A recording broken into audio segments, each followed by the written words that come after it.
when we were talking about a little bit with the parity in the NFL right now and how chaotic things seem, where are you? Where are your tiers right now in terms of the contenders?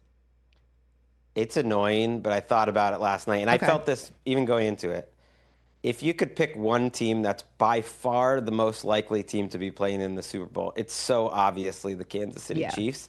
Like nobody loves that for America who wants chaos. Like we can say it's chaos, but the Chiefs are, to me, a tier apart, which seems crazy at 4-3, but I think they've solved a lot of their defensive problems. And then, it's a whole morass after that, because I don't think your Eagles are far apart from like the rest of the 4 or 5 NFC teams that you would want to throw in there. Detroit, Green Bay. I would throw Seattle and the Rams in. Like it's all just one soup. And then as much as the Colts have been impressive and like kind of deserve to be that next team down below the Chiefs, to me, after the Chiefs, it's just kind of everyone else.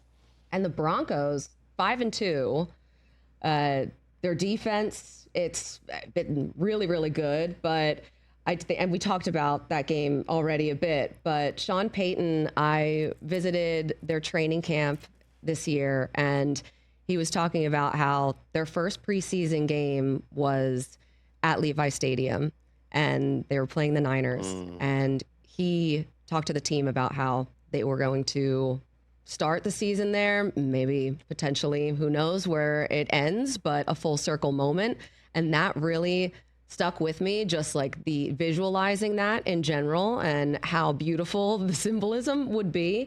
But they're 5-2 now. They've won 4 in a row. They're rolling. Now, they haven't been the prettiest of wins, but you also have teams in here in the NFC like the Bears, who are 4-2 with Ben Johnson, and they've won 4 straight, and things started out pretty rough, but what kind of job do you think Ben Johnson has done with the offense, the team in general, and Caleb Williams?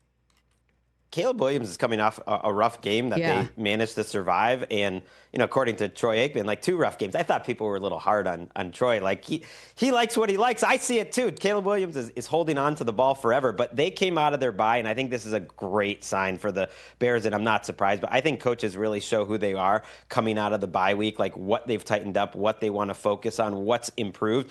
And they look like a completely different run defense, and they look like a completely different offensive line up front. So they are running the ball really well, opening up big holes for DeAndre Swift, and that's where a Ben Johnson offense really should start. And they invested a lot. You'll remember in the offseason, we were all excited about the offensive line. Didn't look good early, and they've cleaned it up. So they're in the mix. I think Bears fans got to be just happy that they're going to be playing meaningful games in December. Broncos fans are a little different. I don't know if you track this during the game, but late third quarter, all Broncos fans hated on Sean Payton, wanted him to give up the play calling. Like they want to blame Sean Payton because they can't blame Bo Nix. The timeline is incredible. It really is amazing because you can't blame Bo Nix, but Bo Nix, if this was his rookie year, people would be like, is Bo Nix really worth being the 12th overall pick? It's been a shaky, weird year for Bo Nix. Yeah, but to your point, things completely changed by the end of that game, and it was like from one end of the spectrum to the other. And that is just the beauty of sports in general, how quickly these opinions can change and how quickly just everything, the narratives shift in this league. Because I think about teams like the Panthers, who now they've won 3 straight. And of course, you have to look at the schedule, and Bryce Young is out next week. Andy Dalton will get the start. We love Andy Dalton getting out there, getting some run.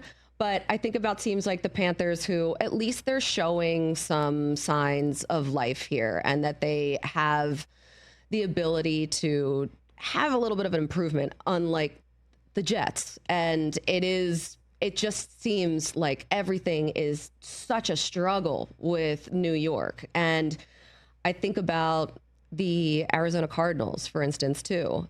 I mean, this team has come so close and now has so many losses by just the skin of their teeth, Greg. Yeah, I feel for them. Cardinals fans are done with this regime, and I think they should be more patient. It's curious, though, because they've clearly looked like a better offense with Jacoby Brissett. They're a different offense with Jacoby Brissett. Like, they're under center, play action, going through Trey McBride. The running games looked better, at least, even without their two best running backs, Trey Benson and James Conner. And they just keep losing these close games the last 2 weeks to really good teams. I listen to a lot of team podcasts, Colleen. No fans are happy right now. Packers fans aren't happy. They didn't win by enough. Cardinals fans are so unhappy. And I actually think that game was like a really good game between a desperate Cardinals team that probably should have found a way to win, and I wouldn't be that worried from the Packers side, but just be patient. They've played the Colts and the Packers to the final whistle 2 straight weeks. I don't think they're quite done yet. Being happy is not what being an NFL fan is all about. Like, you're not supposed to be happy. Your team, unless your team is winning every single week without any type of issues and then winning every Super Bowl, you're going to be annoyed about something, and that's the beauty of it. I think that's why I love football, because I like reasons to be annoyed. Hey, you made it all the way to the end. Thanks for that. Check us out every single day streaming live on Disney Plus and the ESPN app 12 to 3 Eastern.